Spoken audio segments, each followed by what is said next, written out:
Bukas inaasahang darating sa bansa ang ilang OFW na nagpa-repatriate na sa gitna ng nagpapatuloy na gulo sa Lebanon. Dumanak man ang dugo dahil sa pagsabog, ramdam pa rin ang pagbabayanihan ng ating mga kababayan doon para tulungan ang ilang walang makain at sa mga tent na nakatira. Nakatutok si JP Soriano.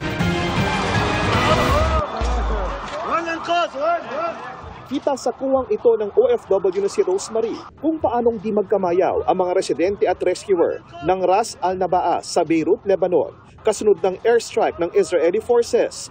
Nagkalat ang mga debris ng tinarget na gusali na may nasusunog pang bahagi. Obserbasyon ni Rosemary, tila targeted o partikular sa isang palapag ang tinitira.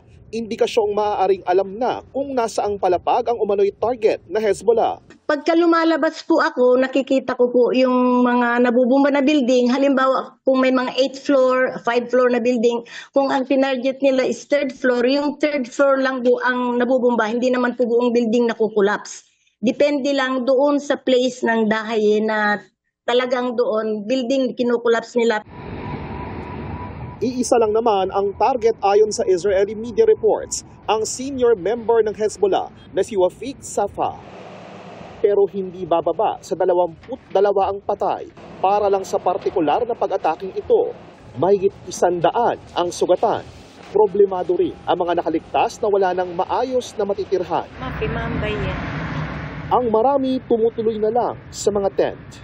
Kaya ang ilang mga Pilipino roon nagbayanihan at nag-ambagan para makabili ng pagkain at iba pang pangangailangan ng mga na-dislocate na. May mga area po na nagtatayo sila ng tent, ganun, bawat pamilya po nung nasa bugan na yon. Mga pamilya po sila nagtatayo ng mga tent. Binibigyan po namin sila ng mga pagkain, samahan ng manggagawa ng Lebanon. Nakasusulasok din ang usok na iniwan ng airstrikes na abot na sa mga bahay. Kaya nag-face mask na sina Rosemary at ang mga kasama. Amoy parang parang sunog ba? Binubuksan namin yung windows para kung may bomba, at least hindi mababasag ang salamin pag malakas ang impact. Pero ayaw niyang iwan ang kanyang employer, kaya hindi mo na siya sasama sa mahigit 200 Pilipinong voluntaryong nagpa-repatriate na pabalik ng Pilipinas. 44 years na po, since 1980, nandito na po ako sa kanya. During the Civil War, nandito na po kami. Magkasama kami sa hirap at ginhawa. Ako po ang nagpalaki sa 3 anak niya. Ang mami nila, I cannot leave her alone kasi marami po rin siyang hirap sa amin. Bukas o sa araw ng linggo, inaasahang darating na sa Pilipinas ang ilang OFW sakay ng commercial flight na nagpalista sa repatriation sa Lebanon. Pero ngayong buwan din, inaasahang matutuloy na ang chartered flight o yung pagkuha ng arkiladong eroplano para magsundo ng mas maraming Pilipino. Government agencies involved, particularly the DFA and the DMW and the DND, have been instructed to mobilize government assets. We're braced to bring home our OFWs in Lebanon. We stand ready. The sense of urgency is there. 178 na Pilipino ang nasa 3 magkakahiwalay na shelters ngayon sa Lebanon at nadaragdagan pa.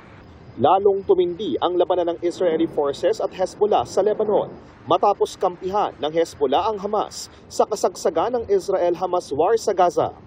Kaalyado rin ng Hezbollah at Hamas ang bansang Iran na nagpaulan ng mahigit 200 ballistic missiles sa Israel noong 1 linggo na ayon sa Israel ay gagantihan nila.